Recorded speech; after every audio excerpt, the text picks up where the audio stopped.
You're listening to Storage Nerds Podcast, where we unravel the best-kept secret of the real estate investing world, the storage industry. Join the grassroots guru in self-storage, Stacy Rossetti, in insightful discussions about finding, funding, and running these spaces, allowing you to yield the highest returns possible. Get your foot in the door on self-storage and discover how to properly purchase facilities, negotiate with sellers, and close the deal without worries. Start unpacking that investment wisdom with Stacy right now.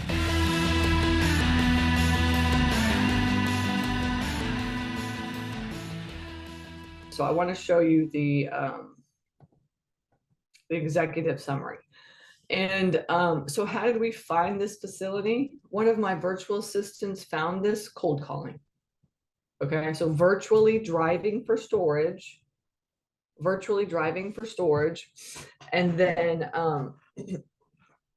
found the facility, called the owner, and then that's kind of how we started talking to the owner. Okay, so the owner's a really nice guy. He's a little kooky, but you know, I like kooky, so we got along really well.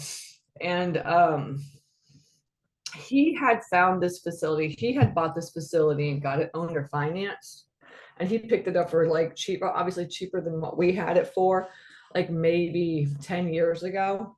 Or not 10 years ago, it must have been like 15 years ago, and he had it for like 10 years. And he, over the course of 10 years, he tried to fix it up, but like 3 hours for him was too far. Okay. So in the end, he didn't do really hardly anything to it. Okay. So this is the address. Excuse me. It was called Mac Self Storage. There's a sign right here. I'll show you. There's a sign right here. He put the sign up. He was very proud of the sign. And then also you can see here, it's two different colors. Here's a brown. This is the old color. And then this is the color that he actually painted it, which was like the blue and the gray. And then it's right next to a mobile home park. And it's right in between Macon and Warner Robins. I'll show you that on the map, actually. Let me see. Mission Self Storage, Macon. Okay. So here's here it is right here. Let's see. Put this here. Okay, so let me just zoom out. Okay, so you could just pull out here. Okay, so this is Atlanta, right? Here's Macon and Warner Robins. Yeah, here's Columbus. Here's Augusta. This is Georgia. Okay, and Macon's is a big town. It's like a couple 100,000 people. All right. Warner Robins is also kind of big. And we're right on the outskirts of Macon. It's a Macon address. You see, it's kind of right in the middle. And this is like a highway that kind of goes through that connects both the cities. And we're just right on this highway. It's a very, very busy road. And so Rutland is kind of the nearest town, but we're not in Rutland. We're in Macon. Okay. And then you can see this here. I've talked a couple of times about this deal, but I just really wanted to go over the renovation stuff. Let's see. Where's our property at? Oh, here it is. And okay, so as you can see here, let's see, Mission Self Storage. If I zoom in, okay, this is our property right here. And it's on it's like 2 acres. Okay, there's a lot of storage here. It's like 180 doors or something like this. Okay, so there's a lot of doors. And then there's a big warehouse here. That's, I don't know, maybe a couple thousand square feet that, you know, somebody was renting out and then they died. And then he never got rid of any of the stuff. This is when we first bought the thing. Okay. What's really cool too is that all this property right here is all included. Okay, so if I go to Regrid, let's see if I can I don't know if I'll be able to pull it up. Sometimes it works, sometimes it doesn't. Regrid is like a free tool where you can look up property data. So let's just see. I'm not really actually that good at it because I don't do it anymore. I used to be really good at using Regrid. Let me see if I do this address and put it into here. Does it come up? Oh, it does. Good. Okay. Okay, yeah, so here's the property. It's actually two parcels. This is the parcel with the storage units on it. And then this parcel is also owned by us as well too. Okay, let me see. Yeah, see, mission self-storage. So this was included in the sale, and there's like some really long section here, and then there's like this big acreage here, and then there's it's a lot of acres, like 7 acres, 8 acres is a lot big. And he was just like, I don't need that property. He's like, I don't need this, so y'all could just have it. He's like, I'm moving to Costa Rica, so just take both properties. He's like, I'm gonna sell this property and I'm moving to Costa Rica. Okay, super nice guy. And so you could see here that we picked up both parcels for $375,000.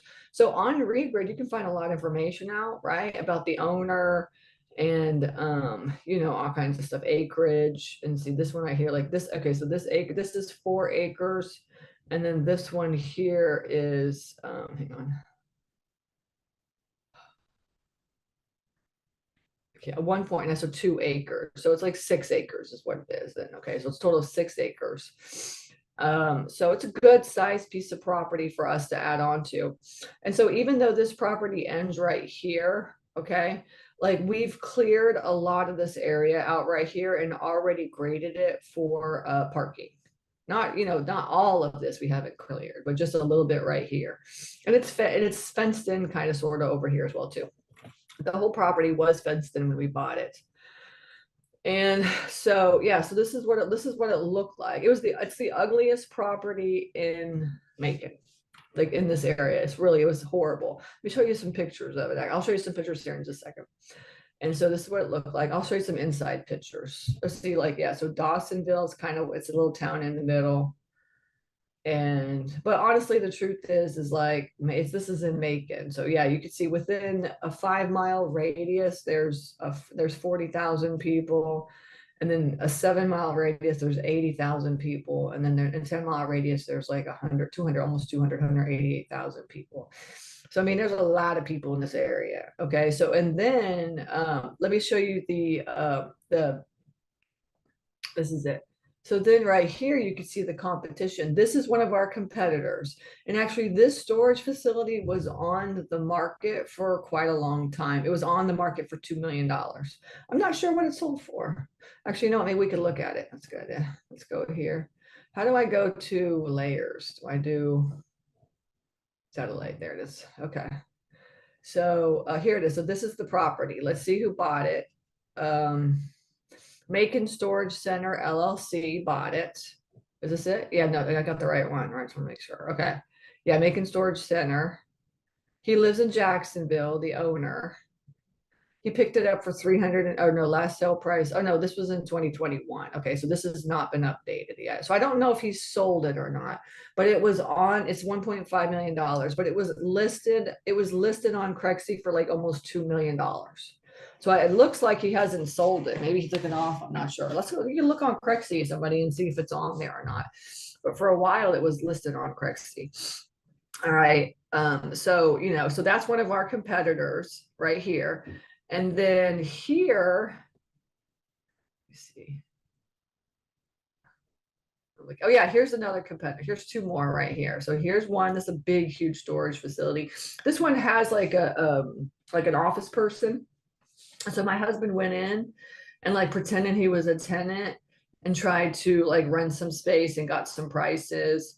And so their 10 by 10s were $85 at the time.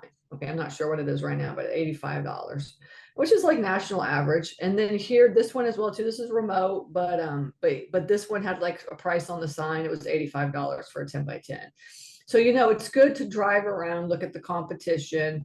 I love like when I look like this is really virtually driving for storage. This is it. That's the only competitors in the area are those people. So we're over here, right? And then there's this one, and then there's these two, and that's like it in the area. Okay, so it's a pretty good location, and it's like the weirdest thing. We're already starting to get calls and stuff, but we're not going to lease up till the first because right now we're working on the move-in process and trying to really get that, organized and situated, so move-in process, when you think of that, like leasing up or getting your facility, you have your software, but like the move-in process, emails and text message and everything automated has to be all set up properly. And then what about this property too, just so you guys know,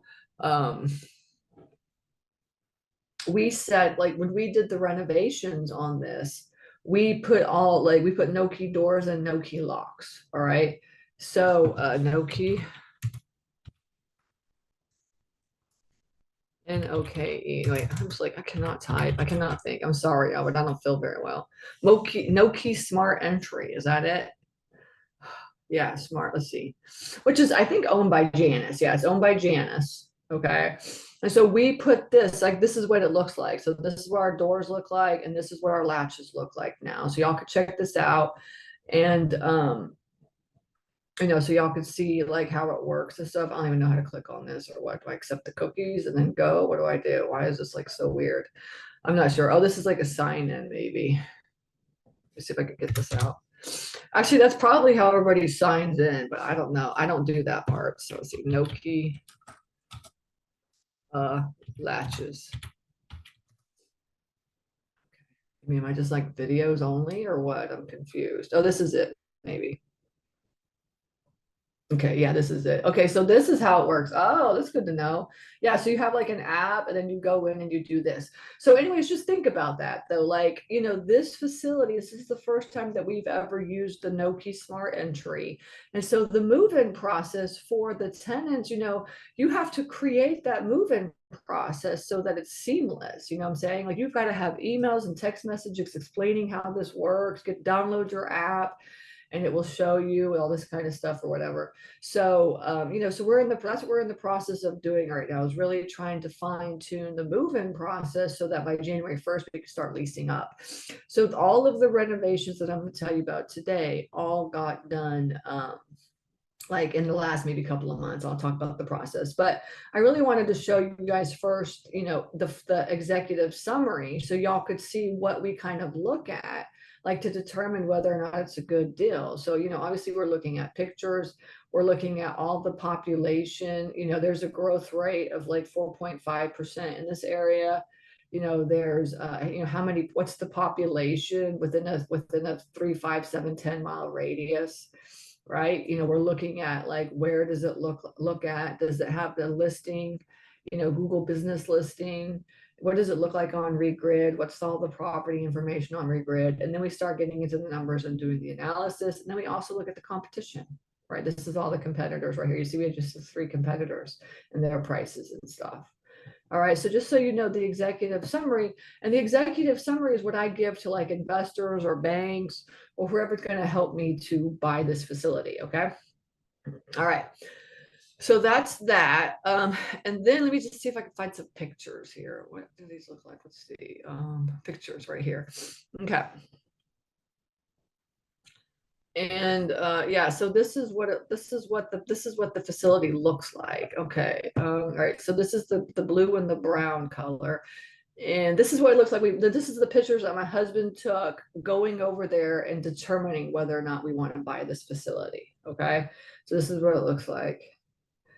I mean, it looks crappy, right? Y'all tell me what you think. I don't know what this is like. Yeah, this is the gate on. This is the gate. So it was fenced in, but the owner said that he gets a lot of break-ins, right? There was a fire.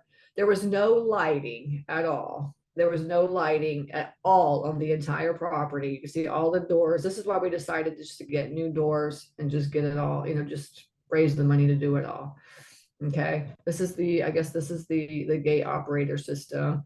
And actually, and as soon as we bought the property, all that got stolen anyway. So we updated it and secured it and stuff. Let me see what else. Okay, this is the back area where it was kind of sort of cleared anyway. So we went in and just we graded it, cleared it, and then put gravel down. I'll show you all the final pictures, okay, when it's done. But I just wanted to give you an idea of like what this, I mean, would you want to put your stuff in this property? No. I mean, he owned this thing for almost 10 years. He never fixed it up. He's just trying to lease out. He was trying to get people to lease this place out. Like who would want to put their stuff in this place? Nobody.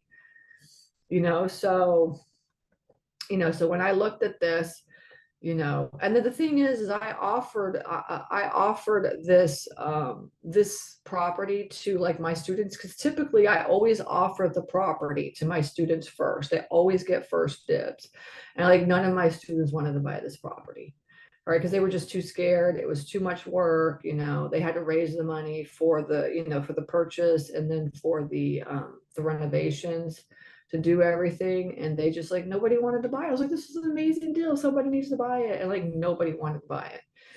All right. So, so I was like, fine, I'll just buy it, you know? And so that's really how it worked out. You know, I wasn't going to buy this thing in the first place, but the truth is like, here's the main road. Remember, I told you it's on this highway, and then there's like kind of this big drive right here. This is like Pointless Drive, you know, and then you can go into the gate right here. Let me know your thoughts in the comments. All right. But this is like, this is what we bought. And so he said he'd gotten some offers. He'd gotten a couple of offers, less than 300 grand. And he just said he's not gonna, you know, he's not going to sell it for that. Now, this property has 180 doors, and it's on, hopefully y'all are hanging in there with me. It's 180 doors on like, it's like 25,000 square feet total. I think the storage itself is around like 22,000, and then that warehouse is another couple thousand square feet. So it's almost like 25,000 square feet. Okay. But this place was just a dump. All right. And so now you obviously, you know, you need to buy it. And then you need to also have the money to fix it up. Then you have to have a time and the patience. And you either have to pay cash, right? So that you don't have a mortgage on this property, which is what we ended up doing because I raised the money. Or you get you could get like an SBA loan, or you can get a mortgage, and you have to pay that mortgage. Right, even if you're not making any income, which this property wasn't making any income, you still have to pay that mortgage. So you just have to know that you either have to borrow enough to get you through until lease up, which really is taking us a year plus another like year, at least a year to 18 months, like 2 full years of us trying to really make money on this property is really kind of, you know, so because we were running the numbers yesterday with my CPA, we sat and kind of ran the numbers. And it was like by the end of December of next year, if we get 8 tenants a month to move in, right, we'll be at like break even. All right. So that's kind of how that's how it's looking. So we had to get 8 tenants. So we sat and looked at the numbers and tried to figure that out. And then it's like, okay. And then because the way it's working right now for us is just like there's 8 move-ins and then 4 move-outs, right? Typically on a property. And we have to spend around $2,500 a month to get that in marketing. All right. So just think about that. So we're spending $2,500. We're getting 8 move-ins and then 4 move-outs. All right. And so how long is that going to take for you to lease the property up? Now that may be different for every location, you know, every type of facility or whatever. But for us overall, that's kind of like for our properties, especially in the fund that we have, that's what it's looking like. Okay. So anyways, let me share the screen and I'm going to do the deal analyzer so y'all could see the numbers and stuff. And the way that my fund works, the fund is closed, right? But like what I did, it was a 70-30 split. I raised $5 million. I used the $5 million to buy 4 properties. It was a 70-30 split. And all of the investors get like 8% interest or something like this. Okay. So, on their money as well. So they're gonna split 70%, we get 30%, and they also get 8% of their interest. All right. So that's how we do. But now the other ones that we've syndicated, we've done them different, but that's what we did for this one. Okay. So this is what it looks like. This is the deal analyzer. If you've not seen it, so if you come to my boot camp, we're going to just sit and do a deal analysis really for like 2 days straight. Like for Saturdays all day, just like finding properties. And then the rest of the time is like deal analysis and then like putting it under contract, a little bit of wholesaling. So this is what the deal analyzer looks like. And I appreciate a lot of y'all bought the deal analyzer over the Black Friday sale. Okay. But let me see. So this is what it looks like for the Macon property. He told us he was making $12,000, but in the end, he really wasn't making any money. Okay, but we put $12,000 in here.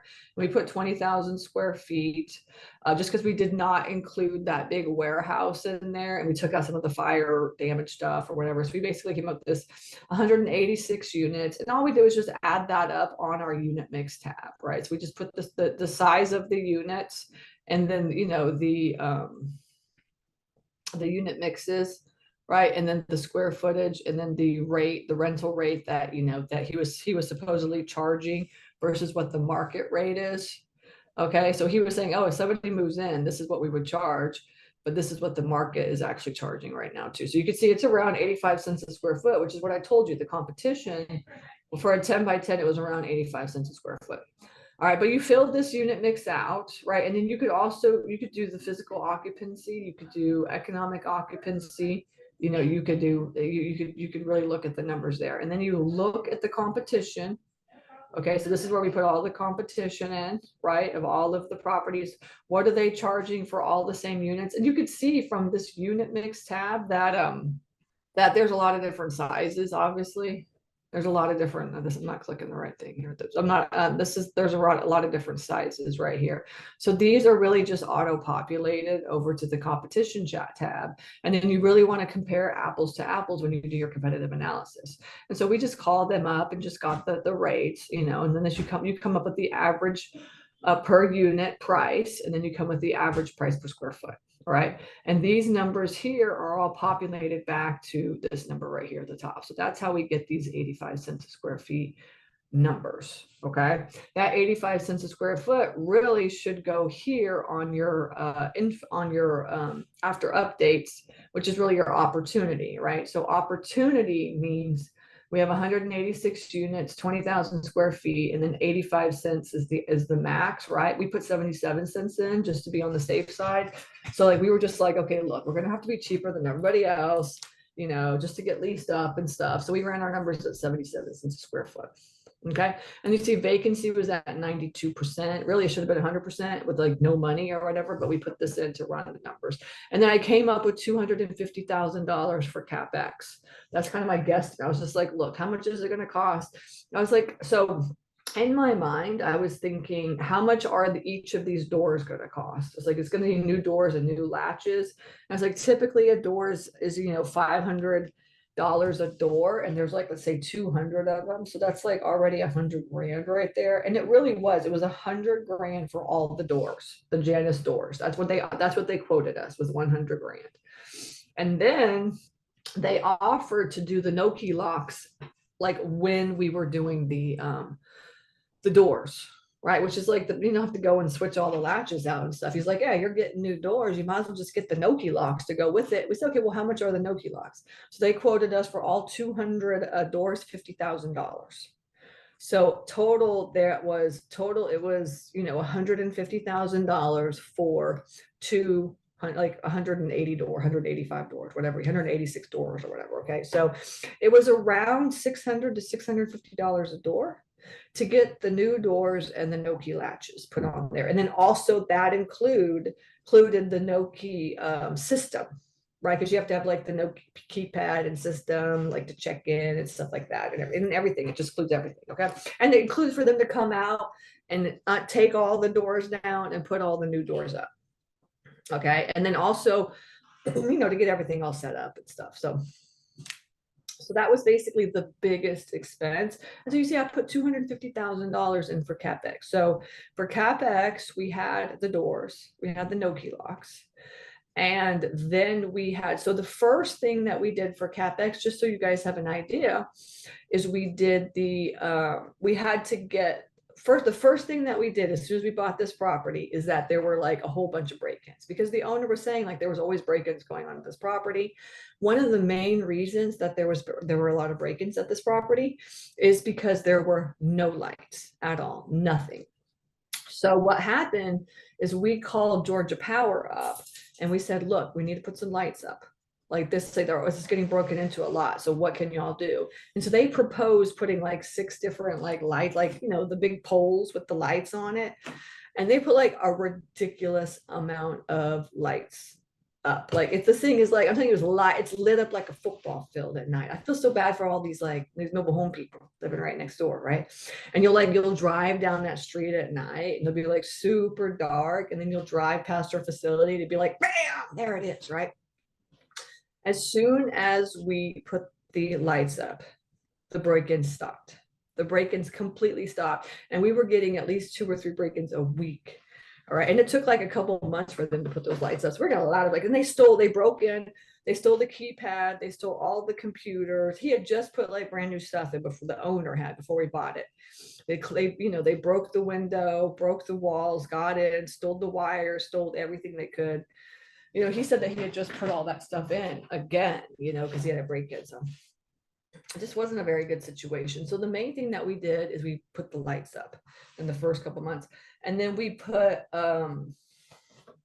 I put like super cheap cameras up so that we could just kind of keep an eye on the place, but the break-in stopped. Okay. And then what we started to do after we closed on the property is we started to get quotes for, oh, no, that's wrong. That's wrong. The next thing that we did is we did the auction process. So we bought this place. Every single one of the of the units was full of crap. Like almost everyone outside of like the fire damage stuff, everyone had something like trash, crap, something in them. So one of the first things that we did is we hired a boots on the ground person. All right. And he was there like, several days a week. And he was really just cleaning the place up. Like he would try to get all the trash and put it into one unit. And then we had like all these different units just like full of like trash and crap everywhere. So then that way, because the way that we work is like we put everything into a unit, and then we own a dump truck because we bought a dump truck because we got out of trash. All right. And because I think also my husband just wanted to buy a dump truck, that's why, a dump trailer. And so like, he would have the dump trailer fill it up, and then we would just go and dump it, which is like a lot cheaper. We're just doing it a little bit cheaper is what we're doing. So the boots on the ground person really kind of did most of the work. So we did not hire like anybody, outside contractors, to come and do the work. Our boots on the ground people, when we hire them, they're like contractors. Like they can do a lot of stuff so that we don't have to really do anything. So they can like pull doors down, take springs off, do latches. They have a truck, they can pull around trailer, pressure washer, anything that we have, they can use every tool. Like they're just one of these people that can just do it all.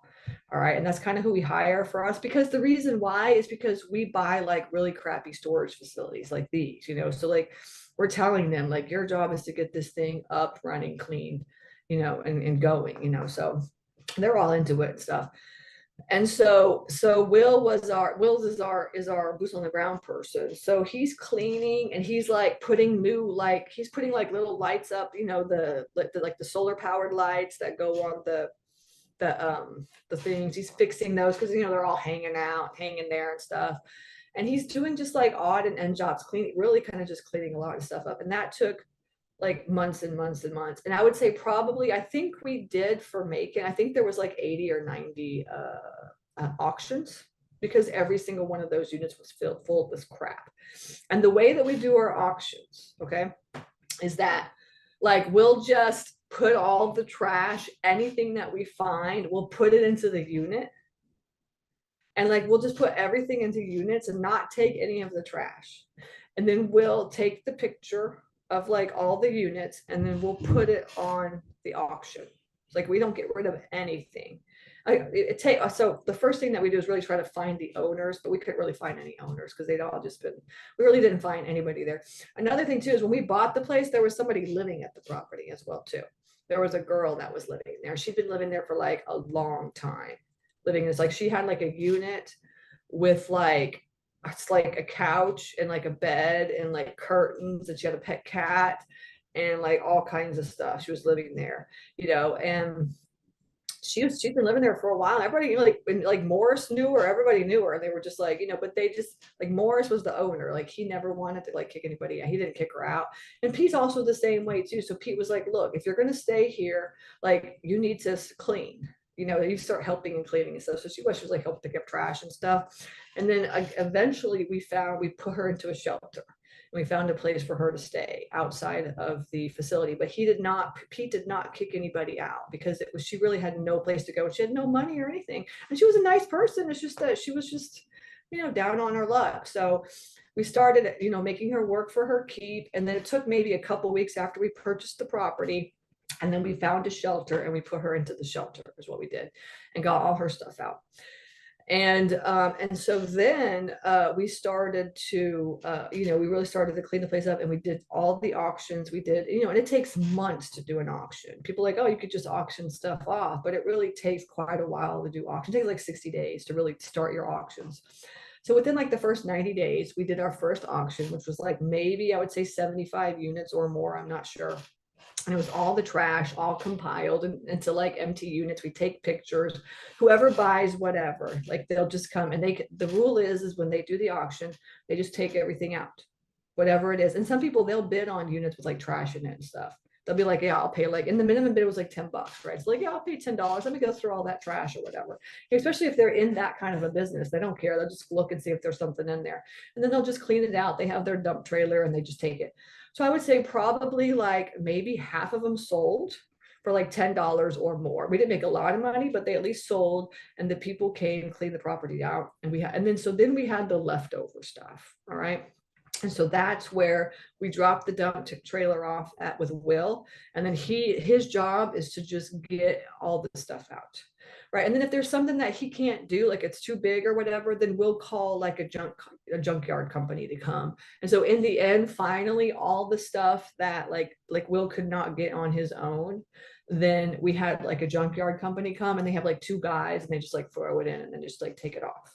And that will like, be 1 or 2 truckfuls of stuff instead of like 50 truckfuls, so that's kind of how we did that. And so then after that, and that doesn't cost a lot of money because we're just paying Will, on a weekly basis to do all that. That's like really boots on the ground stuff.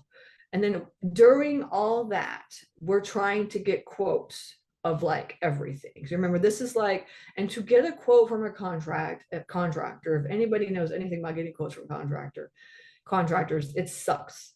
All right. Anybody here a contractor? I'm sorry, but y'all take forever for quotes, or you just like never give quotes, or you like say something, but you never want to write it out or anything like this. Right. So the first thing that we got quoted was the gravel. And we had a horrible time trying to find gravel. And in my mind, I'm thinking like Macon is Macon's like an industrial town. If you know Macon, Georgia, it's like super industrial, a lot of rental properties. There's a lot of contractors there. I mean, you would think that you'd be able to get people to come and like, it's not just putting the gravel down, but it's like spreading it. And we can find the gravel easily, get that dumped, but we can't ever find the people that have the spreaders.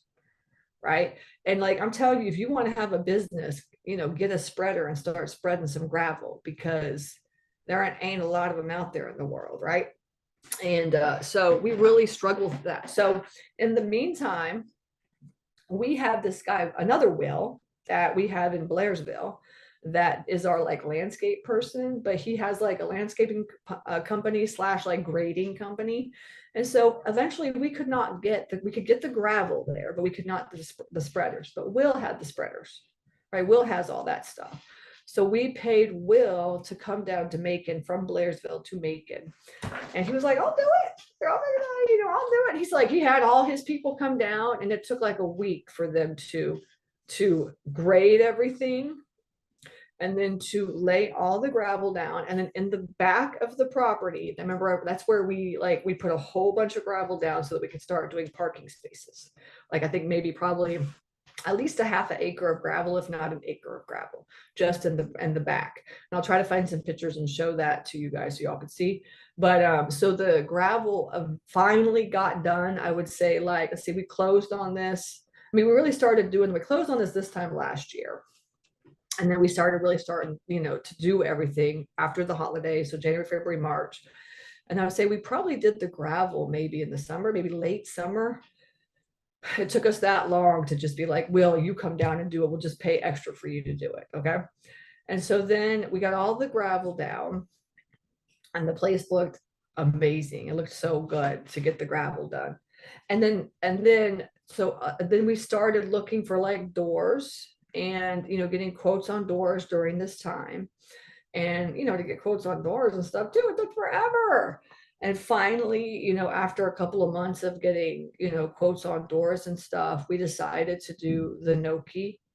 We decided to just do it, we just said, let's just get the best, and like, let's just make this facility a really good facility so that we could have those features that because the thing with storage is like, there's like kind of different levels with storage. You've got like your $50 and you've got your $100 and your $150 units.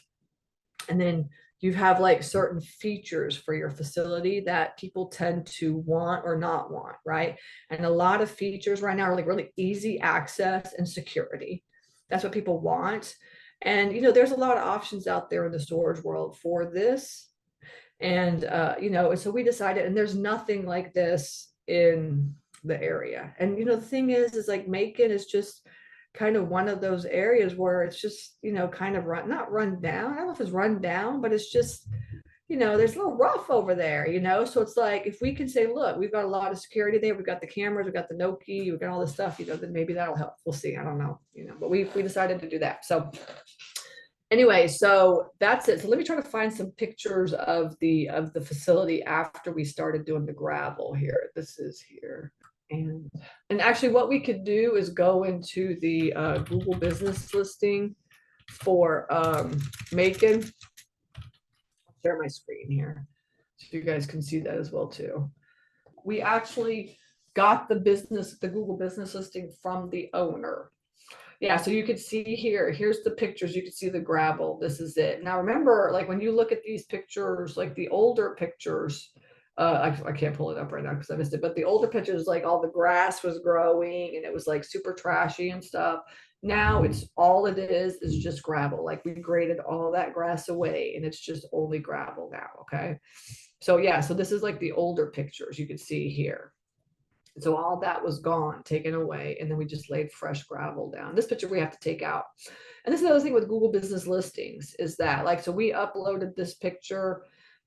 This is one of our teammates and uploaded this picture a couple of months ago. And then Google business listings, you can take this picture down if you uploaded it yourself, right? If you have pictures on here that are not yours, then you can't take those down, right? They're just like, Misty, like this one here, like, see, this is Eugene Jr.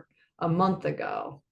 It's like, I don't know why this, I don't even know who this person is, why they like put this in. Maybe they were like on a scout out seeing if there's like, they burglarize this place or something. I don't know. But they posted this up. You cannot take this picture down, right? So what you have to do is you have to bury these pictures by putting like really good pictures. Now we haven't done professional pictures yet because we're finalizing everything, but we will have like brand new pictures on the Google business listing.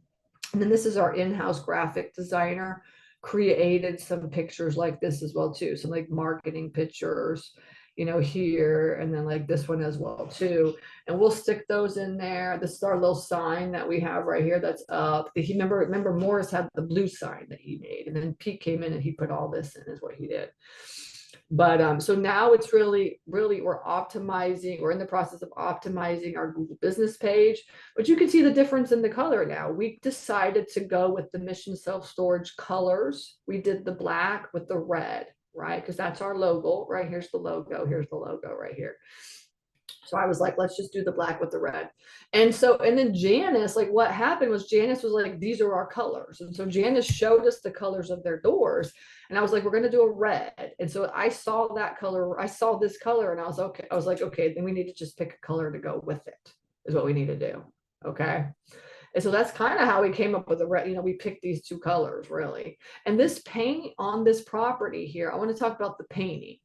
Okay. So, so then after we did the gravel, and the gravel looked good, then the next thing was power washing and painting, because after that then Janice was going to come. Okay. And so with the power washing, so my husband has like a power washer. He has like this massive, huge power washer that holds like 500 gallons. Like he built this thing like from the ground up all by himself. Okay. And so he uses it to go around to our 16 facilities. Like once we get a facility, he power washes it and he paints it. Right. And then we always we do this. And then we're about to paint like 2 more of our facilities. They're kind of older looking. Oops, sorry, I didn't kick that. And so like we just have like an in-house power washing system is what we do. Okay. Now, because we got close to get a power wash, and it's like $5,000 plus 10 grand to get a thing power washed. It's expensive, and you have to have something where you have that water there because there's no water typically at like stores, facilities and stuff, right? So you have to pay for that. Now, so we use that. So what he did is this is what he did.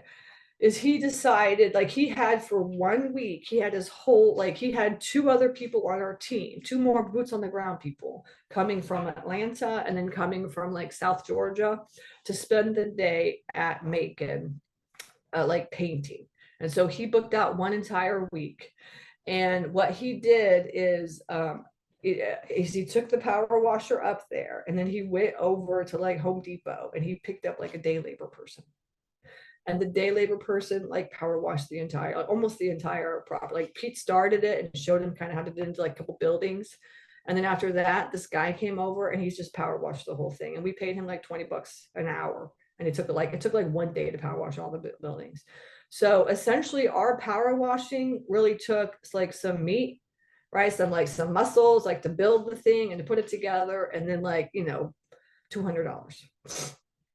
Okay. And so, and this guy did not speak any English that we picked up from Home Depot. He did not pick any, but this guy was so amazing. I was like, you have to bring him on our team.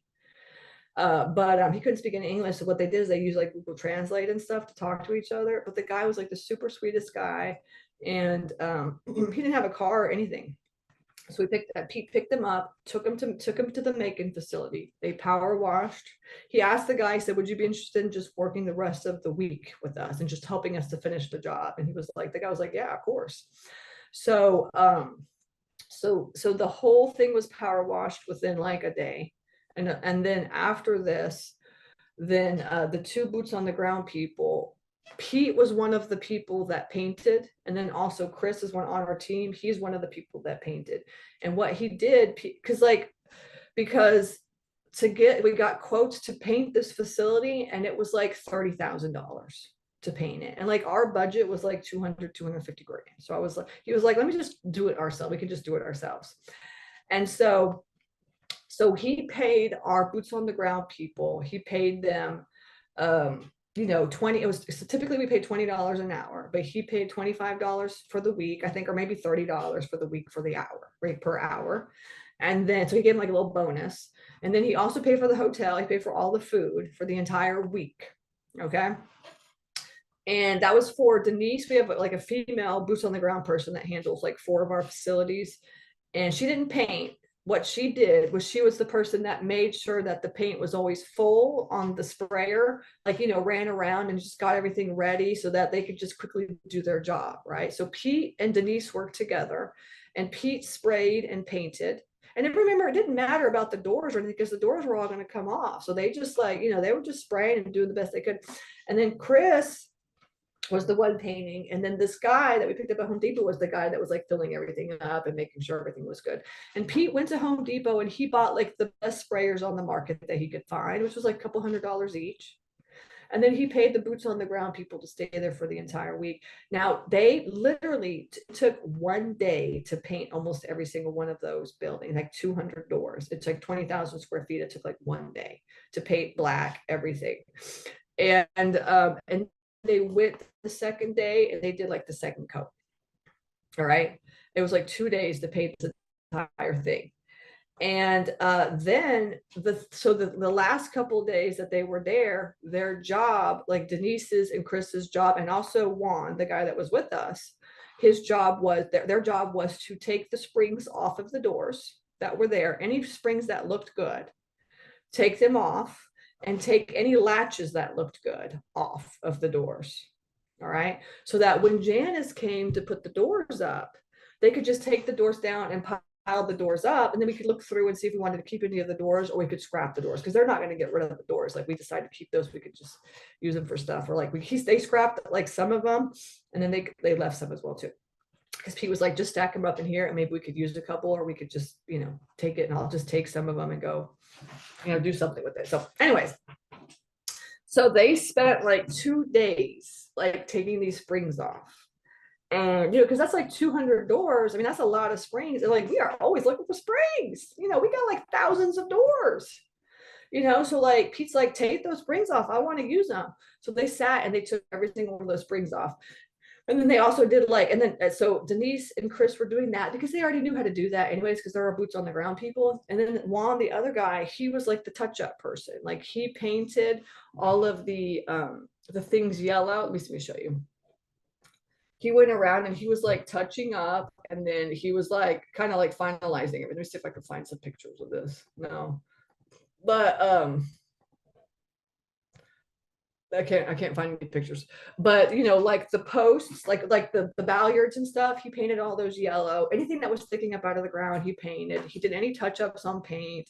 And then he also did a whole bunch of other stuff. Like, so what Pete did while he was there is he put the new camera system in. So he did not hire somebody to put the new camera system in.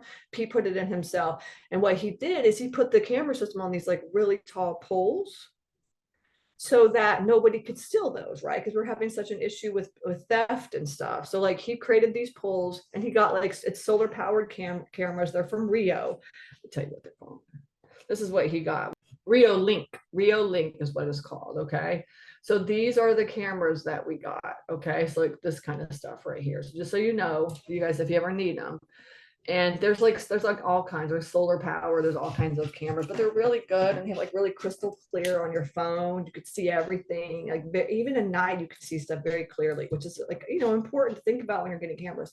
So he put that all up, and then they were done. Like they like that Friday, he came home that Friday afternoon. All right, he was home. It was like Monday to Friday. And so, and then Janice the next week, and the reason, and the next week, or actually like the next week was Thanksgiving.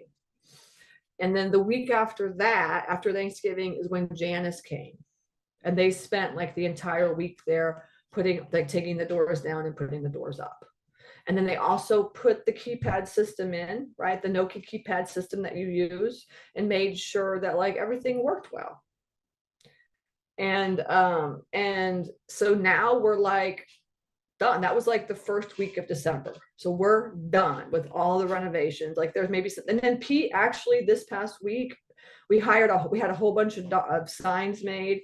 So he went and put the sign up, and then he has like a pre-leasing sign that he put up, you know, a whole bunch of signs and stuff. So like we're essentially like, for that facility, on the renovation side, we're done. We spent, for all that, we spent around $200 and maybe $25,000, like $30,000 for the gravel, about probably $5,000 to paint, and for all the everything included, the $150,000 for the doors. What else? I can't remember.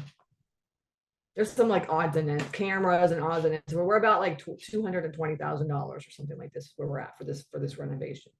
Now remember, we only have a couple minutes left. Now remember that I bought this property for, this is what the numbers look like. Okay, so I bought this property for $350. Let's see here. This. Okay, well, $350 is what we put the offer in. I think we ended up doing $375. So let's just change this to $375. Yeah. So it's a 23% cash on cash return at $375,000. I did $250,000 for CapEx, right? Plus expenses and stuff and everything. And we're going to take it from $12,000 to $175,000 a year at 77 cents a square foot. So it was worth negative $250,000, and I paid $375,000. So I'm at a -3 cap rate. Every facility that I buy is like a -3 cap rate, -2 cap rate. Okay, because these are typical properties for me. But once we lease it up by the end of this year, we will be at a $2 million valuation. And remember, this is just the storage. This does not include that warehouse. This does not include the RV parking. This just includes, like, you know, the storage facility. Okay. So, and that comes out to a 23% cap rate. So we're taking it from a -3 to a 23% cap rate. Okay. That's what we're doing. And our cash on cash for this property is 23%. Okay. So that's the Macon property. Now we're in lease up mode, and I'll do another video on the lease up stuff and how we're doing, you know, trying to figure all that out right now. And we've done a lot of lease ups before. So I'll get into like all the marketing and what we do over the next year, you know, this time next year. I'll talk about all that. Okay. But I just wanted to give y'all an idea of, you know, what we've done with this property from the time we purchased it this time last year until now. It took us a year to get to this point. What do y'all think? Any questions, any thoughts on this property? Would you do something like this? Is this too big of a property for you? I'd love to get your thoughts on this. Okay, any questions on it? Everybody just sleeping. All right. I'm excited. I think the colors look great. The red and the black look very good together. I love the color mix. I mean, the property itself looks beautiful. We'll get some professional pictures done. And then we're working, like I said, on the Google business listing. We've been working on that. We're doing Google. We started the Google ads. And we're doing a promo right now. We'll do a lot of promos, and we'll just start trying to lease up. And the goal is 8 new tenants a week. Sorry, eight new tenants a month with a loss of 4 tenants. So it's a +4 is what it is. 1 year to break even is what it's going to take us. 1 year to break even, which is around 72% or something, 70%. Okay. And then after that, we'll just be in profit mode. So it's going to take us a year to lease this thing up to get it to 70%. That's the goal. Okay. Okay. All right. That is it for today. I hope I inspired you guys to get out there and look for some storage facilities. Again, just go to stacyrossetti.com. Everything about me is there, all my courses, and make sure that you opt into, when you go to the webinar and it asks you to opt into text message, opt into the text message, because we are doing next year. I'll be doing text message only sales on my facilities. That'd be great.